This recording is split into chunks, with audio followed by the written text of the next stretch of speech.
बच्चों, आज मधु आपकी इस कक्षा में आप सभी का मैं स्वागत करती हूँ। आज हम लोग 10वीं कक्षा की जो अंतिम गद्य भाग है उसका नाम है जननी जन्मभूमि। उसके ऊपर आज हम लोग पढ़ने जा रहे हैं। तो ये पढ़ने से पहले मैं आप लोगों को कुछ छोटी छोटी बातें बताना चाहती हूँ जो है उड़ीसा के बारे में आज हम लोग पढ़ने जा रहे हैं। सबसे पहले आप यहाँ पर मैं एक चित्र दिखाने जा रही हूँ, उसको थोड़ा देख लीजिए। आप लोगों को पता होगा ये उड़ीसा का मानचित्र है और यहाँ पर जो दूसरे और एक चित्र यहाँ पर आप लोग देख रहे हैं उस चित्र से आप भली भांति परिचित होंगे। ये हैं हमारे उत्कल के गौरव मधुसूदन जी। आगे देखिए, तो यहाँ पर मधुसूदन के बारे में कुछ कहा गया है और इस उड़ीसा के बारे में और कुछ जानकारी हम इस अध्याय में जानेंगे। देखिए, तो सबसे पहले 20वीं सदी में क्या हुआ था हम लोग जानेंगे। तो 20वीं सदी के आरंभ में महापुरुष मधुसूदन के बारे में यहाँ पर कहा गया है। महापुरुष मधुसूदन ने इस इतिहास को पढ़ा और उनका दिल भर आया। भर आया का मतलब क्या हुआ, वो बहुत दुखी हो गए। उन्होंने सोते को जगाया। सोते को जगाया ये कहने का मतलब है जो लोग सुप्त अवस्था में हैं उन्हें फिर से जागृत करने के लिए इन्होंने बहुत अच्छा प्रयास यहाँ पर किया है। उनका दिल भराया, उन्होंने सोते को जगाया। बोले, हे उत्कल के सपूतों उठो। कहने का मतलब है हे उत्कल के सपूतों जो सो गए हो फिर से जागृत हो। अपने पुराने गौरव को याद करो, यानी पुराने जमाने में किस प्रकार लोगों ने अपने प्राणों का बलिदान दिया और इस देश को आज़ाद किया, उसके बारे में आप लोग थोड़ा सोचो। तुम्हारे पूर्वजों ने गंगा से गोदावरी तक, कहाँ से कहाँ तक, गंगा से गोदावरी तक अपना जो विस्तृत राज्य फैलाया है वह टूटकर बिखरता हुआ अभी नजर आ रहा है। उसके लिए उन्होंने बहुत अच्छा वाक्य यहाँ पर कहा है, वो है गजपति गौडेश्वर नवकोटि कर्नाट कलवर्गीश्वर। तो ये जो उपाधि जो हमारे उड़ीसा के लिए जो मिला था वो क्या हो गया, अभी झूठी हो गई है, यानी वो मिथ्या वचन अभी लग रहा है। तुम दाने दाने के मोहताज हो गए हो, यानी कुछ लोग इतने गरीब हो गए हैं कि वो उन्हें मुट्ठी भर अनाज के दाने भी उन्हें नहीं मिल रहा है। अब तो उठो, करो या मरो, करो या मरो। ये किसने कहा? महापुरुष मधुसूदन जी ने। ये सारे जो युवक जो सो गए हैं उनको फिर से जागृत करने के लिए और उनको फिर से निद्रा से जगाने के लिए उन्होंने ये बात यहाँ पर कही है। यहाँ पर देखिए कुछ कठिन शब्दार्थ है जो इस परिचय से जुड़े हुए हैं। वो है सपूत। सपूत का मतलब क्या है? उत्तम पुत्र, यानी जो अच्छे कार्य करते हैं और हमारे देश के लिए, जाति के लिए और समाज के लिए कुछ अच्छे कार्य करते हैं। दूसरा शब्द यहाँ पर है बिखरना, बिखर जाना। इसका मतलब क्या है? इधर उधर फैलाना। तीसरा शब्द क्या है? दाने दाने के मोहताज, यानी जो कि बहुत गरीब है, मुट्ठी भर अनाज के दाने भी उन्हें खाने के लिए नहीं मिलता है। तो दूसरे परिच्छेद में हम लोग देखेंगे कि किस प्रकार, देखिए, उड़ीसा वासियों ने, मधुसूदन जी ने जो इतना सुंदर वाक्य यहाँ पर कहा है, अंत में क्या कहा? करो या मरो। ये जब हम लोग सुनते हैं तो हमारे रोंगटे खड़े हो जाते हैं। इसलिए जो युवक सो गए हैं उनको फिर से जागृत किया है उन्होंने। और क्या किया है देखिए, 1936 में यानी 1936 ईस्वी में क्या हुआ है? स्वतंत्र उड़ीसा प्रदेश यहाँ पर बना है। तो कौन से ख्रीष्टाब्द में बना है बच्चों? यहाँ पर 1936 में स्वतंत्र उड़ीसा प्रदेश बना। इसको थोड़ा याद रखिए। अनेक सूधी नेता, सूधी नेता ये कहने का मतलब क्या है? जो नेता आगे आए, जो मिनिस्टर लोग जो आगे आए, छोटे छोटे जो मंत्री थे वो आगे आए। आगे आकर उनके मन में जो जाति के लिए कुछ काम करने के लिए, समाज के लिए कुछ अच्छा काम करने की मनोभावना जिनके मन में था, वो सब लोग आगे आए और उड़ीसा की उन्नति के क्षेत्र में वो आगे बढ़ते गए। तो किस प्रकार वो आगे बढ़ते गए हम लोग इस परिच्छेद में देखेंगे। सूदी नेताओं ने क्या किया, वो सब काम में जुट गए। कहने का मतलब है उड़ीसा को उन्नति के क्षेत्र में आगे बढ़ाने के लिए वो लोग काम में जुट गए। नवनिर्माण का बीड़ा उठाया। नवनिर्माण कहने का मतलब है नई नई चीज़ों का आविष्कार किया, उद्भावन किया और उड़ीसा को उन्नति के शिखर तक धीरे धीरे बढ़ाते गए। उड़ीसा में क्या हुआ, उत्कल विश्वविद्यालय स्थापित हुआ, यानी जहाँ पर बच्चे अच्छे से शिक्षा प्राप्त कर सके, पढ़ाई कर सके। उसके बाद और क्या हुआ, अनेक स्कूल कॉलेज भी यहाँ पर खुले, बहुत से स्कूल कॉलेज भी यहाँ पर स्थापित हुए। नई और तकनीकी शिक्षा का इंतज़ाम किया गया, यानी नई नई तकनीकी शिक्षाएं, यानी इंजीनियरिंग कॉलेज बने, उत्कल विश्वविद्यालय बना। तो वहाँ पर क्या हुआ, बच्चे बहुत अच्छे से शिक्षा ग्रहण कर सके। इंजीनियरिंग और मेडिकल कॉलेज भी खुले। मेडिकल कॉलेज में क्या हुआ, कुछ बच्चे अच्छे अच्छे डॉक्टर बनकर वहाँ से निकले। कुछ ही वर्षों में हजारों अमले, ऑफिसर, शिक्षक, अध्यापक, ये सारे लोग यहाँ से आगे आगे बढ़ते गए। तो कहाँ से ये लोग निकले, जो शिक्षा ग्रहण किए कॉलेज में, मेडिकल कॉलेज में, जिन्होंने तकनीकी शिक्षा प्राप्त किया। ऐसे करके सरकारी क्षेत्र में बच्चे आगे धीरे धीरे बढ़ते गए। तो इसके पीछे क्या कारण है, अच्छी शिक्षा है। अच्छी शिक्षा की वजह से वो लोग ऑफिसर बन सके, शिक्षक कुछ बच्चे बने और कुछ बच्चे अध्यापक भी बन पाए। इंजीनियर और डॉक्टर भी इन्हीं से तैयार हुए। किससे तैयार हुए, अच्छी शिक्षा प्राप्त करने की वजह से ये सब लोग वहाँ से निकले, यानी स्कूल और कॉलेज से निकले। इन योग्य व्यक्तियों ने अपने तथा बाहर, यानी कुछ बच्चे क्या हुआ, अपने देशों में कार्य किए और कुछ लोग क्या किए, बाहर जाकर भी अच्छे अच्छे कार्य किए। यानी अपने बाहर के प्रांतों में काम करके उन्होंने नाम कमाया और कुछ लोगों ने क्या किया, अपने देश में भी बहुत अच्छे काम करके उन्होंने नाम कमाया। हीराकुद बांध बना। कौन सा बांध बना, हीराकुद बांध बना। और उससे क्या हुआ, खेतों की सिंचाई हुई। तो खेतों की सिंचाई होने से क्या हुआ, अच्छा पैदावार हुआ। क्या पैदा हुआ, वहाँ से अच्छी अच्छी फसलें वहाँ से उगने लगा। तो अच्छी फसलें होने से क्या हुआ, हमारे उड़ीसा में जो खाद्य समस्या जो था वो थोड़ा बहुत कम हुआ। तो देखिए बच्चों, यहाँ पर हम लोग 3 चित्र देख रहे हैं। तो ये जो पहला चित्र है, आप लोग अच्छी तरह से, थोड़ा बहुत आप लोगों को ज्ञान होगा। तो ये राउरकेला में जो हम लोग का जो स्टील उत्पादन जो किया जाता है उसका चित्र है। ये जो दूसरा चित्र है, हीराकुद बांध, जहाँ से पानी की सिंचाई होती है हमारे खेतों में। यहाँ पर जो तीसरा चित्र आप लोग देख रहे हैं, ये हमारे पारादीप का पोर्ट बंदरगाह है। तो इससे जुड़े हुए कुछ तथ्य हम आगे के परिच्छेद में देखेंगे।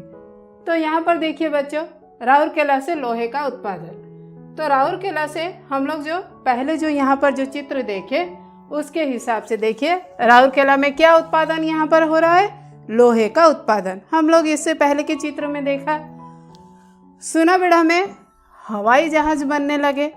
उसके बाद क्या हुआ, देखिए पारादीप बंदरगाह से नौ वाणिज्य को बढ़ावा मिला, यानी यहाँ से वाणिज्य की शुरुआत हुई।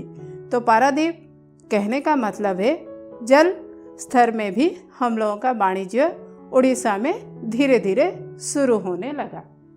देन इम्फा, नालको, जिंदल, वेदांत, ये जो बड़ी बड़ी कंपनियां हैं, ये किस लिए प्रसिद्ध बने, धातु द्रव्यों की वजह से इनका उत्पादन धीरे धीरे प्रगति के क्षेत्र में आगे बढ़ने लगा।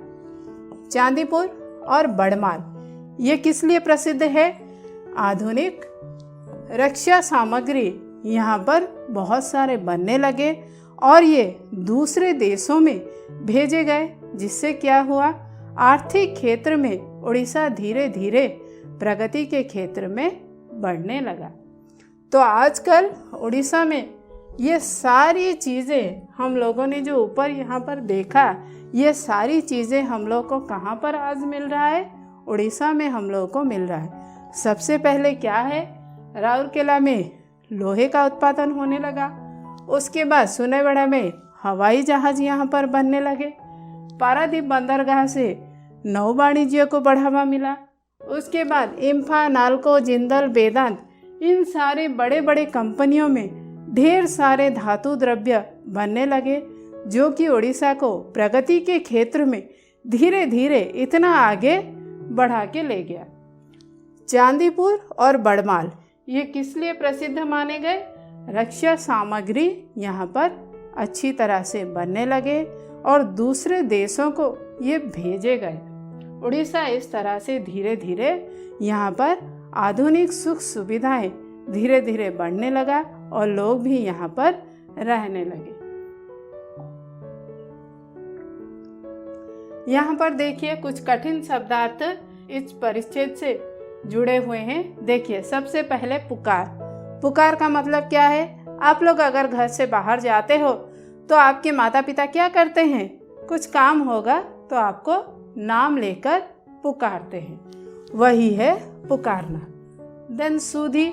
सूदी का मतलब क्या है, जो मंत्र पाठ करते हैं उनको क्या कहते हैं, पंडित कहते हैं।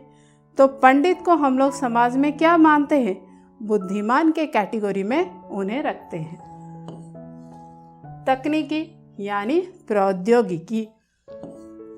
इंतजाम का क्या है, व्यवस्था, यानी किस प्रकार के काम हम लोग करते हैं, कैसे हम काम करते हैं, वो व्यवस्थित है कि नहीं, उसका मतलब है यहाँ पर इंतजाम, यानी किस प्रकार की व्यवस्था हमने किया है। अमले। अमले का मतलब क्या है, कार्यालय, यानी कार्यालय में जो लोग काम करते हैं उनको कहते हैं अमले। नाम कमाना यानी यश प्राप्त करना। उसके बाद देखिए अनाज। अनाज का मतलब तो आप लोगों को पता ही है, सस्य, यानी जो खाना हम लोग खाते हैं। नेक्स्ट देखिए पैदावार। पैदावार यानी जमीन में कितना सस्य हुआ, यानी धान के खेत में कितना उत्पादन हुआ, उसके बारे में।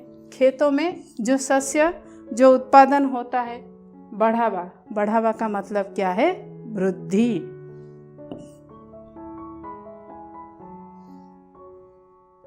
अब देखिए बच्चों, सदियों पहले उड़ीसा कैसे था और आज के युग में उड़ीसा में क्या क्या परिवर्तन हुए हैं, वो हम लोगों ने पहले परिच्छेद में देखा। अभी देखिए यहाँ पर और क्या क्या प्रगति हुई है। सदियों बाद फिर उड़ीसा की किस्मत पलटी है। तो सदियों बाद क्या हुआ, उड़ीसा की जो किस्मत, किस्मत का मतलब क्या है, भाग्य। भाग्य में क्या क्या परिवर्तन हुआ है, वह प्रगति के रास्ते पर आया है। यानी पहले प्राचीन उड़ीसा में, जब कंगोद के समय में उड़ीसा में क्या क्या प्रगति हुआ था और अब के ज़माने में उड़ीसा में क्या क्या प्रगति हुआ है। दूसरे राज्यों के साथ उसने कदम से कदम मिलाकर चलना सीखा है, यानी दूसरे देशों के साथ वो क्या कर रहा है, अभी व्यवसाय के क्षेत्र में, प्रगति के क्षेत्र में धीरे धीरे आगे बढ़ रहा है। देश की प्रगति में उसका योगदान बढ़ा है, यह उसके उत्थान का लक्षण है।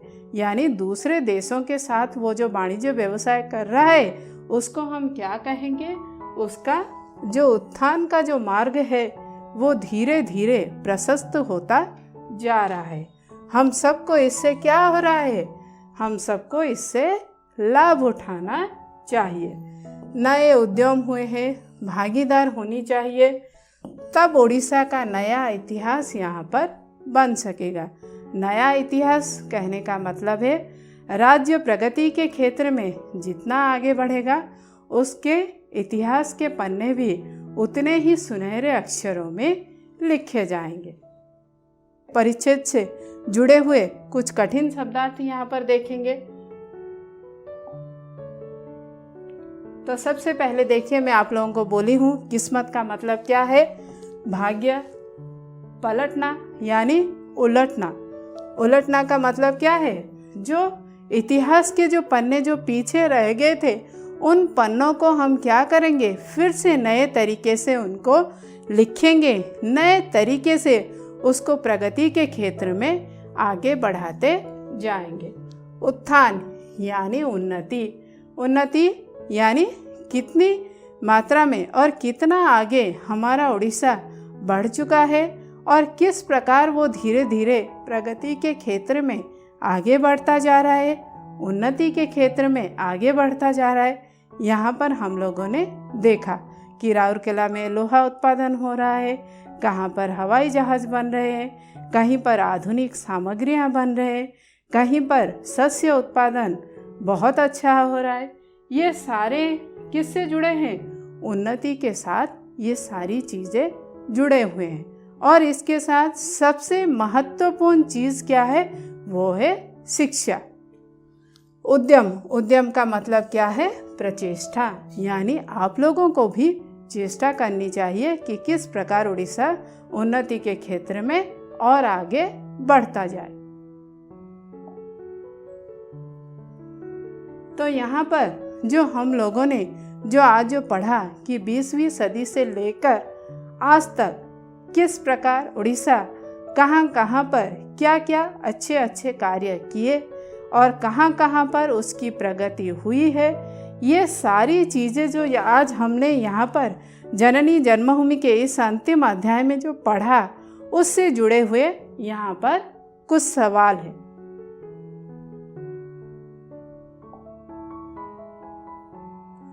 जो पहला सवाल यहाँ पर है, बच्चों थोड़ा ध्यान से सुनिए और हो सके तो अपने अपने नोटबुक में थोड़ा लिख लेना। स्वतंत्र उड़ीसा प्रदेश कब बना? जो हम लोगों ने पहले परिच्छेद में यहाँ पर पढ़ा, यानी फर्स्ट जो यहाँ पर जो स्टांजा हम लोगों ने जो पढ़ा वहाँ पर देखा। आप लोगों को याद होगा यहाँ पर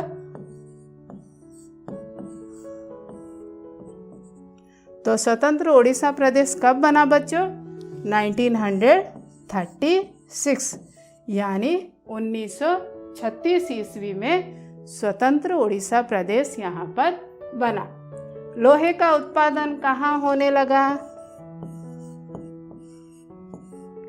बच्चों आप लोगों को चित्र याद है ना? लोहे का उत्पादन कहाँ पर हुआ था?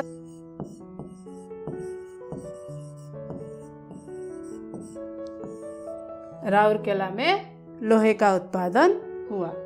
तीसरा सवाल यहाँ पर, पूर्वजों ने कहाँ से कहाँ तक अपने राज्य को फैलाया था? पहला अनुच्छेद थोड़ा थोड़ा याद करो। बहुत अच्छा। गंगा से लेकर गोदावरी तक।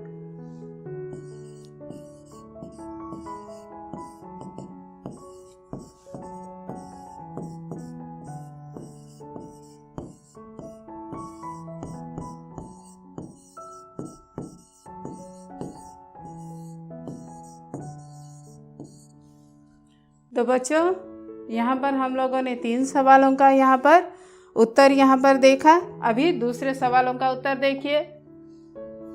तो बच्चों यहाँ पर जो चौथा सवाल है, आधुनिक रक्षा सामग्री कहाँ बनने लगी?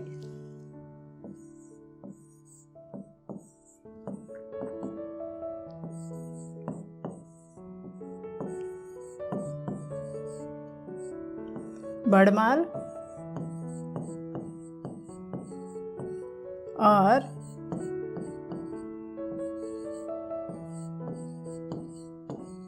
चांदीपुर में बनने लगा।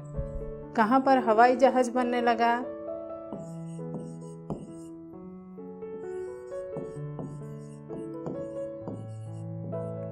सोनावेड़ा में हवाई जहाज बनने लगा। यह है इसका उत्तर। छठा सवाल जो है हम लोगों का, सदियों बाद किसकी किस्मत पलटी?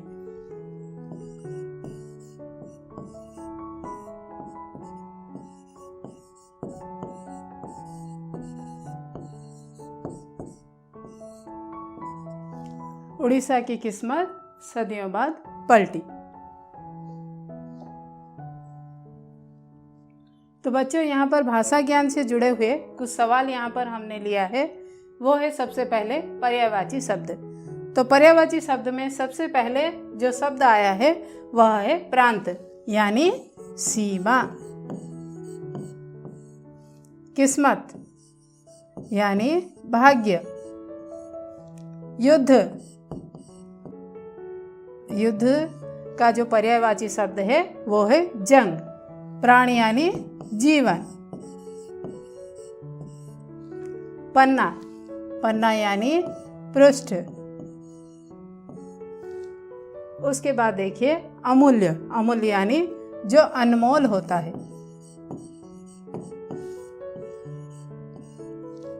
मौसम, मौसम यानी ऋतु।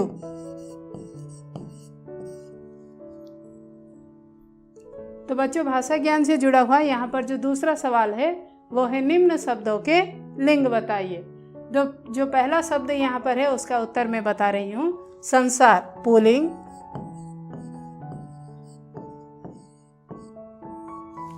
पौधा शब्द भी हमारा पुल्लिंग के अंतर्गत ही आएगा। दूध शब्द ये भी पुल्लिंग है।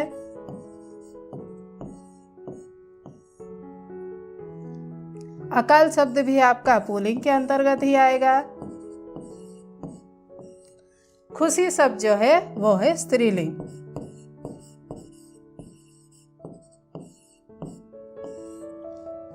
तो इस प्रकार से यहाँ पर जो 5 हम लोग ने जो शब्द लिया है, पहला संसार पुल्लिंग, पौधा, दूध, अकाल, ये 4 शब्द जो है वो पुल्लिंग के अंतर्गत आएंगे और खुशी शब्द जो है स्त्रीलिंग के अंतर्गत आता है।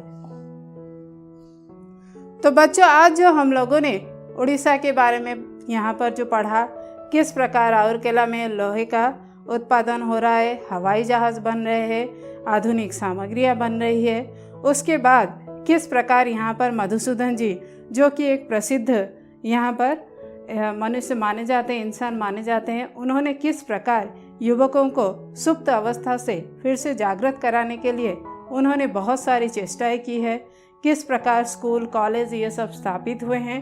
इन सभी के पीछे सिर्फ एक ही लक्ष्य यहाँ पर हम लोगों को पता चला, वह है उड़ीसा की प्रगति और उन्नति किस प्रकार तेजी से हो और दूसरे देशों के साथ हम किस प्रकार से वाणिज्य कर सके। उन सभी के बारे में हमने आज इस अध्याय में पूरी तरह से पढ़ा। आशा करती हूँ कि आप लोगों को यह अनुच्छेद समझ में आया होगा और आज का ये क्लास भी आप लोगों को अच्छा लगा होगा। धन्यवाद बच्चों।